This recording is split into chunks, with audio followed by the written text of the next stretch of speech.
ये कैसे पता चलेगा कि हम शिव के शिष्य हो रहे हैं? हाँ, जिज्ञासा है। जिज्ञासा ये है कि कैसे पता चलेगा कि हम शिव के शिष्य हो रहे हैं। लक्षण बता देते हैं, लक्षण बताते हैं। इसका एक उदाहरण है। उस समय मां नीलमानंद जी शरीर में थी और साहब का तबादला रांची शहर में ही था उस समय। 2003 की घटना है, शुरू की 2003 की। एक गुरु बहन आई और उन्होंने मां नीलमानंद जी को कहा, मैं उनके पास बैठी थी। उस गुरु बहन ने मां नीलमानंद जी से कहा कि मेरे बेटे को लगता है दीदी कि कुछ हो गया है। मां ने उनसे पूछा कि क्या हो गया है, तो वो बेचारी परेशान थी, घबराई हुई थी। उसने कहा कि पता नहीं क्या हो, हमको लगता है कि कुछ मानसिक दिक्कत आ गई है। दीदी ने पूछा, मां ने पूछा कि क्या हुआ है। उस गुरुवार ने कहा कि मेरा बेटा अपने अपने बैठे बैठे मुस्कुराने लगता है और आईना में बार बार जाके अपने को देखता है और कभी कभी खाना खाते खाते हंसने लगता है। मुझको भी लगा कि कुछ हुआ होगा। मां नीलमानंद जी ने कहा कि अच्छा, डॉक्टर से दिखा लीजिए, लेकिन हो सकता है कि कुछ दिन में खुद ही पता चल जाए आपको। हो गया, वो गुरु बहन लौट गई। कुछ समय के बाद वो गुरु बहन फिर से आई और उसने कहा कि मेरा बेटा जो है एक लड़की के प्रेम में है। तो मां ने उससे पूछा कैसे पता चला? तो जी हम लोग कहते थे कि जाता कहाँ है, तो आदमी लगाए तो पता चला कि एक लड़की से मिलने जाता है और उसी से शादी करने की बात कहता है। मेरी जाति की नहीं है, अलग जाति की है, कैसे करें? मेरा बेटा प्रेम में है। देखिए, ये उसकी माँ को बाद में पता चल रहा है कि एक लड़की के प्रेम में है, लेकिन लक्षण उसके पहले से दिख रहे थे। माँ समझ नहीं पाई। लक्षण क्या था कि वो चाहे खाने भी बैठता था तो उसको वही याद आती थी जिससे उसका मन प्रेम करता था। तो उसकी कोई बात याद आ जाती थी तो हंसने लगता था।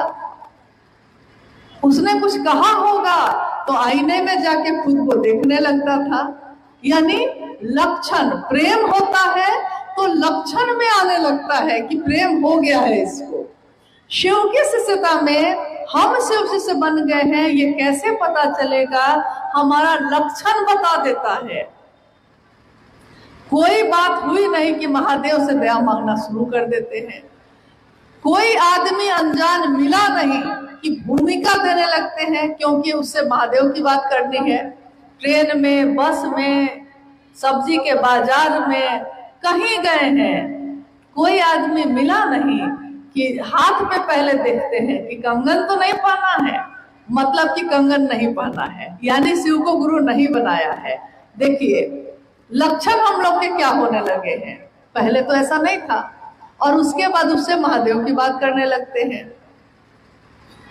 सोए जगह कभी भी महादेव को प्रणाम करने लगते हैं, हल्ला करने लगते हैं। पड़ोसी से झगड़ा होना शुरू हो गया है, झगड़ा अब शुरू हो गया, अब होने वाला है तेज।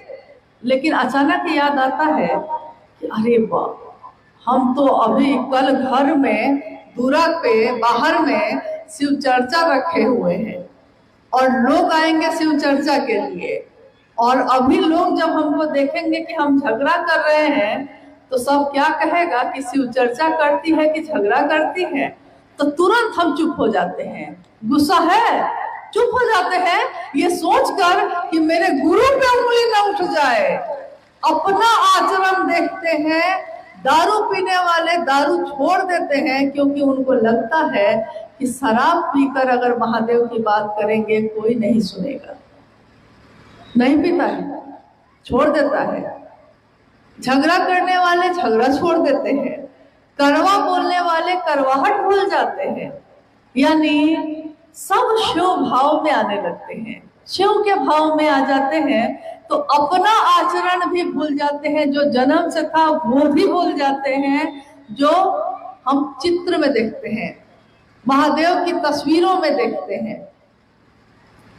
कि वहां महादेव का बैल भी बैठा है, मां भगवती का शेर भी बैठा है, चूहा भी है, सांप भी है, मोर भी है, और सबका जन्मजात स्वभाव है एक दूसरे को खाना। खाना भोजन है वो। हम लोग एक दूसरे को नहीं खाते हैं, झगड़ा करते हैं, खाते नहीं है, लेकिन उसका स्वभाव है एक दूसरे को खाना, क्योंकि उसी से उसका पेट भरेगा। सांप का पेट ही भरता है चूहा को खाने से, मेढक को खाने से, लेकिन वो शिव भाव में आकर अपना जहर भूल जाता है, अपना भोजन भूल जाता है। शेर का काम ही है, उसकी भूख ही मिटती है, मांस नहीं खाएगा तो जिएगा नहीं, लेकिन भूल जाता है महादेव के बसहा के साथ प्रेम से समभाव से बैठा है। यानी महादेव की संगत हमारा मन करता है तो हमारे आचरण, हमारे लक्षण सब बदल जाते हैं, और लक्षण बताते हैं कि ये शिव के प्रेम में है, शिव के शिष्यता में है। शिव के शिष्यता जागरण है, क्रांति नहीं। क्रांति का अर्थ होता है कि कोई एक चीज है उसको बदल के दूसरी चीज को ले आए हैं, लेकिन जागरण का अर्थ होता है कि जो आपके अंदर है, सोया हुआ है, वो जग गया है, वो सजग हो गया है, देखने लगा है अपने आप को, अपने यात्रा को, अपने जीवन को, अपने मन को। तो शिव की शिष्यता में शिव से हम कैसे होंगे, हमारे लक्षण बताने लगते हैं। बैठ जाइए, जिनको जहां जगह मिल रहा है बैठ जाइए, लेकिन अभी भी काम बहुत बाकी है। अभी थोड़ी देर पहले कुछ गुरु भाई जो है पानी की बोतल यहाँ बांटने लगे, तो मैंने देखा कि जैसे ही शिव चर्चा चल रही थी, लेकिन जैसे ही पानी का बोतल बांटने लगा, सब पानी के बोतल के लिए हड़बड़ा गए। तो मुझको लगा कि अभी अभी 2 दिन का उपवास करके सब कोई उठा होगा। उस दिन 2 दिन का उपवास कैसे किया था? वो तो भोजन भी नहीं किया था, पानी भी नहीं पिया था, और अभी 4 घंटा पानी नहीं मिलेगा तो क्या दिक्कत है? कोई दिक्कत नहीं, लेकिन मन तुरंत भागता है। मन की यही आदत है। आप जा रहे हैं महादेव के तरफ और पानी का बोतल आया है तो ध्यान चला गया पानी के बोतल पे, मन ऐसे ही भटकता है, इतना ही चंचल है। सोचिए, इतने चंचल मन को शिव की तरफ बांध कर ले चलना सामान्य बात नहीं है, साधारण बात नहीं है, और ये किसी सामान्य आदमी की बात नहीं है। और कुछ है? साहब श्री शिष्यानुभूति में लिखते हैं कि शिव के शिष्य होने के लिए अस्थायी शिष्य भाव अनिवार्य है। इस पंक्ति को समझाने का प्रयास किया।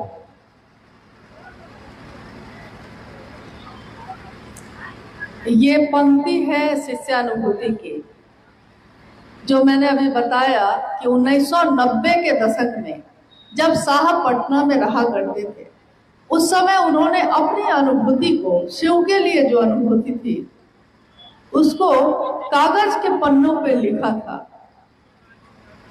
और उसी की ये पंक्ति है कि शिव की शिष्यता में एक ही चीज अनिवार्य है। हम लोग बार बार पूछते हैं ना कि क्या चीज है अनिवार्य, मतलब कि होना ही होना है आपके अंदर, ये इसके बिना काम नहीं चलेगा। अस्थाई शिष्य भाव, अस्थाई शिष्य भाव यानी कि शिव भाव में डूब जाना, और शिव भाव में जो डूब जाएगा वो जगत के भाव से हट जाएगा। तो जब पूरा 100% कोई शिव भाव में चला जाएगा तो जगत का आकर्षण उसके मन से कम होने लगेगा। जैसे कभी कभी हम लोगों के साथ भी ऐसा होता है, लकड़ी के चूल्हा पे खाना चढ़ाए हुए हैं, लकड़ी उसमें डाल रहे हैं, चूल्हा पे खाना चढ़ा हुआ है, और लकड़ी डालते डालते बैठ के खाना चढ़ा हुआ है, हम बैठे हैं, और मेरे मन में अचानक किसी का ध्यान आ जाता है, किसी का हो सकता है, वो बेटा का भी हो सकता है, जिसको प्रेम करते हैं उसका भी हो सकता है, कोई ऐसी बात भी हो सकती है जिससे मन बहुत दुखी है, तो मन उसी में डूब गया एकदम। और दूध जो चढ़ा हुआ है, पूरा दूध गिर गिर के पूरा चूल्हा पे गिरा जा रहा है और मेरा ध्यान नहीं है। अचानक कोई तीसरा आदमी आके कहता है कि अरे अरे बैठल छी अपने, देखियो तो की होलै, दूध गिर गेलै। तो हम कहते हैं कि अरे क्या हुआ, हमको हुआ है आपके साथ ऐसा कभी हुआ है? तो हम कहते हैं कि अरे की भेलै, तो कहे कि मन किसी के ध्यान में चला गया। मन किसी के ध्यान में जाएगा तो पता चलेगा कि जो हम कर रहे हैं जगत में, हम उसको भूल जाते हैं। जिस दिन शिव भाव में पूरी तरह चला जाएगा तो शिव ही हो जाएगा, जगत को भूल जाएगा। लेकिन ज्यादा से ज्यादा हो सके इसकी कोशिश करनी है। अस्थाई पूरी तरह होना बहुत कठिन है, संभव नहीं है, लेकिन ज्यादा से ज्यादा हो सके ये हो सकता है। और इसका आकलन करने के लिए साहब ने कहा कि आप अपने मन को ही थर्मामीटर बना लीजिए। मन से समझ लीजिए कि कितनी देर आपका मन महादेव पे टिकता है। अगर दिन में 1 घंटा 5 मिनट 2 मिनट भी टिकता है, और सब मिला के अगर 4-5 घंटा भी, पूरे 24 घंटे में अगर इतना भी आपका मन शिव भाव में रहता है तो ठीक है, कोई दिक्कत नहीं है। क्योंकि जगत में रहना है, जगत की चीज को भी देखना होगा और महादेव के ध्यान में भी रहना होगा। तो अनिवार्य एक ही चीज है, अस्थाई शिष्य भाव, लेकिन ये गुरु की दया से ही होगा। शिव की शिष्यता गुरु की दया के आश्रय में ही अंकुरित, पल्लवित और पुष्पित होती है। शिव की दया का जो आश्रय है, यानी उसमें जो निर्भर हम होते हैं, पूरी तरह उसमें हार के थक के डूब जाते हैं, तो उसमें शिव की शिष्यता का फूल खिलता है, पल्लवित होता है, पुष्पित होता है और सुगंधित होता है। लेकिन गुरु की दया के आश्रय में जाना बहुत कठिन है, हम निर्भर नहीं हो पाते। कहा गया है, साहब ने अपनी किताब में भी लिखा है और चर्चाओं में भी कहा है कि निर्भर तब निर्भय। शिव गुरु के रूप में अभय वर देते हैं। अभय का वर मतलब कि पूरी तरह निभ्रांत, आप पूरी तरह अपने मन को महादेव के मन जैसा करके इस जगत में चल सकते हैं, लेकिन इसके लिए निर्भर होना पड़ता है पूरी तरह, एक ही जगह पे। एक निष्ठता और समर्पण सर्वोपरि है। एक निष्ठता मेरे गुरु शिव, और कारण कौन है? तो साहब महेंद्रानंद जी पुष्पित और पल्लवित करने में किसने मदद की है? तो मां नीलमानंद जी ने। बाकी हम सब शिव के शिष्य हैं, एक दूसरे के गुरु भाई गुरु बहन हैं। हम सब उस रास्ते पे चलते रहेंगे, लेकिन हमारा मन कृतज्ञ रहे, एहसान से भरा रहे उनके लिए जिनके कारण शिव आज मेरे और आपके गुरु हुए हैं। और कुछ है?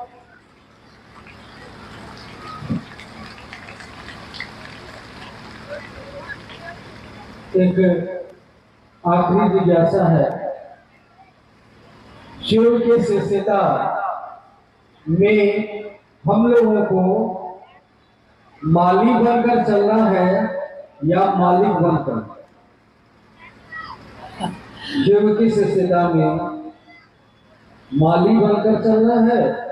मालिक समझे आप लोग? शिव की शिष्यता में हम सभी शिव शिष्यों को माली बन के चलना है कि मालिक बन के चलना है?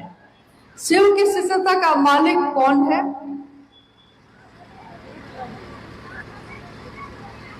मतलब अगर आपको स्पष्ट नहीं होगा तो फिर मुश्किल है। शिव की शिष्यता यानी शिव का है ये, शिव की शिष्यता है ये, तो इसके मालिक कौन है? शिव स्वयं है। साहब ने कहा कि मैं इस बगीचे का माली हूं। यह शिव की शिष्यता का बगिया है, हर तरह के फूल हैं इसमें, कोई गुलदाउदी है, कोई गुलाब है, कोई चमेली है, कोई अड़हुल का फूल है। किसी में बदबू आती है, किसी में खुशबू आती है, किसी में कुछ भी नहीं आता। मतलब जैसे बगीचे में हर तरह के पुष्प हैं, लेकिन माली जो होता है वो जिस पुष्प को, जिस फूल को, जिस चीज की जरूरत है वही देता है। किसी को खाद की जरूरत है तो खाद देता है, किसी को पानी की जरूरत है तो पानी देता है। वो ये नहीं सोचता कि खुशबू वाला पेड़ है कि बदबू वाला पेड़ है, कौन सा पेड़ है। शिव की शिष्यता में हम सभी गुरु भाई गुरु बहन, सारे लोगों के विचार अलग अलग है, पसंद अलग अलग है, नापसंद अलग अलग है, पसंद भी अलग है, नापसंदी भी अलग अलग है, जीवन भी अलग है, खाने का तरीका अलग है, पहनने का तरीका अलग है। हालांकि देखिए, जब हम लोग यहाँ आए थे तो लोगों ने कहा था कि मधुबनी में मखान के बिना कुछ नहीं होता है। अभी तक मखान नहीं मिला है, एक बार भी नहीं मिला है। मतलब कि आपको सोचने की जरूरत है कि मधुबनी में मखाना क्यों नहीं मिला। देखिए, हर जगह का परिवेश, खान पान अलग अलग है, लेकिन शिव की शिष्यता ने सबको एक कर दिया है। सब एक तरह से, एक बिंदु पे सारे लोग एक तरह से हैं। बगिया है शिव शिष्यता की, मालिक है महादेव खुद, और उसके माली, यानी माली मतलब जो इन सभी की देखभाल करता है, जो उन सभी फूलों को देखता रहता है कि वो खिलते रहें, उसमें कलियां आती रहे, वो कौन है? तो वो खुद साहब श्री हरिंद्रानंद जी हैं। तो हम लोग मालिक नहीं हो सकते, मालिक के सहयोगी हो सकते हैं कि उस मालिक के पीछे पीछे हम लोग भी थोड़ा सा सीख ले। जैसे जब साहब के आंगन में, साहब के दरवाजे के आगे पीछे में बहुत तरह के फूल पौधे लगे हुए हैं, और साहब के आवास में जहां वो रहे, जहां भी रहे, हर जगह फूल लगे रहे। साहब सुबह सुबह निकलते थे बाहर, ऑफिस जाने से पहले वो सुबह में अपने दरवाजे और आंगन की तरफ घूम जाते थे और देखते थे कि सारे पौधे ठीक से हैं कि नहीं। तो हर आदमी जो घर में रहता था, कोई खुरपी लेके उनके साथ जाता था, कोई पानी लेकर जाता था, और जैसे हम खुद कटर लेके जाते थे। कटर मतलब कि जो जो डालियां सूख गई हैं उसको काट के अलग करना है, ताकि जो हरी है वो पल्लवित पुष्पित हो जाए। तो साहब कहते थे कि इसको काटो, तो उसको काटना है। तो हम सब क्या है, शिव शिष्यता के साहब जो माली हैं उनका सहयोगी है हम लोग, कि हम लोग को काम करना है जो उन्होंने कहा है। अपना दिमाग लगाएंगे तो जिस फूल में खाद की जरूरत नहीं है उसमें खाद दे देंगे, यूरिया दे देंगे, वो जल जाएगा। हम लोग को नहीं पता है कि किसमें क्या देना है, लेकिन उसको पता है जिसकी ये बगिया है, जिसने बनाया है। तो इसके लिए हम सबों को साहब हरिंद्रानंद जी के मन के अनुरूप, उनकी चाहत के अनुसार चलना होगा, करना होगा। हमारा क्या मन है इसका कोई मतलब नहीं है। और उन्होंने मांगा है तो सिर्फ शिव की शिष्यता मांगी है, उन्होंने चाहा है तो सिर्फ शिव को चाहा है। उन्होंने इस दुनिया में अपना जीवन बिताया है तो एक न्यूनतम व्यवस्था में बिताया है। कोई आडंबर नहीं, कोई कर्मकांड नहीं, कोई दिखावा नहीं, क्योंकि हमारे गुरु शिव ने हम सबको ये सिखाया है कि न्यूनतम व्यवस्था में रह के भी सुखी रहा जा सकता है। भैया हरिंदर बोले, भैया हरिंदर बोले, गुरु पे निसार बोले, गुरु पे निसार बोले, ले ले गुरु नाम। जब से इस मन के अंदर में आया शिव का नाम, जब से आया है इस मन के अंदर में, तब से 3 सूत्र के मोती पाए गुरु नाम का हीरा। और कहते हैं कि शिष्यों की कुटिया में गुरु का सितार बोले। शिष्यों की कुटिया में, हमारी जो कुटिया है, हमारा जो घर है, हमारा जो मन है, उसमें एक ही आवाज बजती है गुरु की। गुरु का सितार बोले, ले ले गुरु नाम। कोई सुने ना सुने, हमको बताना है, कोई माने ना माने, हमको महादेव की बात करनी है, क्योंकि हमारे गुरु ने आदेश यही दिया है, इसके सिवा कुछ भी नहीं कहा है। गुरु का आदेश ही सर्वोपरि होता है, सबसे ऊपर होता है। तो उस गुरु के आदेश पे हम सभी शिव के शिष्य चलते रहे। हम पहले भी साहब से मन से ही मिलते रहे हैं, आज भी हम मन से ही मिलते हैं उनसे। शरीर से कितना मिलना हो पाया हम लोग का, शरीर से नहीं मिल पाया जाता, लेकिन मन से तो हम लोग हमेशा मिले हैं उनसे। आज भी आने वाले लोग भी साहब हरिदानंद जी के चाहत से मन से मिलते रहेंगे। शिव की जो बगिया है, शिव शिष्टा की बगिया है, इसमें नए नए पौधे लगते रहेंगे, नई कलियां खिलती रहेंगी, खुशबू बिखेरती रहेंगी। कल को हम भी ना होंगे, आप भी ना होंगे, लेकिन रहे ना रहे हम महका करेंगे। साहब महका करते हैं, खुशबू बिखेरते रहते हैं शिव के शिष्यता की बगिया में। इसलिए आइए हम सब शिव के शिष्य अपने साहब हरिदानंद जी को याद करते हैं, कृतज्ञ होते हैं कि हे महादेव, हमने आपको देखा नहीं, आपके तत्व को नहीं जानते, कर्म कांड नहीं जानते, आप किससे खुश होते हैं हम तो ये भी नहीं जानते, लेकिन आप जो हैं, जैसे हैं, आपको हम प्रणाम करते हैं। और शिव के शिष्य हरिदानंद जी, माँ नीलमानंद जी, जिन्होंने शिव की शिष्यता की राह दिखाई है, इन पत्थरों पे चल के, इन कांटों पे चल के, जिन्होंने हम सभी शिव शिष्यों के लिए फूल बिछा दिए हैं, हम शिव के शिष्य अपने दिल से साहब और दीदी के चरणों में अपना नमन करते हैं। उनको प्रणाम है जिन्होंने हम सबको शिव शिष्यता का दान दिया है। भाई जीवछ जी अभी गा रहे थे मेरे आने से पहले, स्वागत है युग पुरुष तुम्हारा, तुमने जमी पे गुरु शिव को उतारा। स्वागत है युग पुरुष, युग यानी कली युग है ये, एक पूरा युग का जो पुरुष होता है, एक ऐसा पुरुष, एक ऐसा अस्तित्व, एक ऐसी ऊर्जा जिसने पूरे युग की सूरत बदल दी है, शिव की सूरत बना दी है। ये कलयुग में शिव की पूजा हो रही है, घर के मंदिरों में या पूजा घरों में नहीं, सबके दिल में। तो सोचिए, और जिसने शिव को ही जमीन पे उतार दिया है, हम उनका स्वागत ही तो कर सकते हैं, हम उनको क्या दे सकते हैं? जो उन्होंने चाहा है हम सब उसको करें।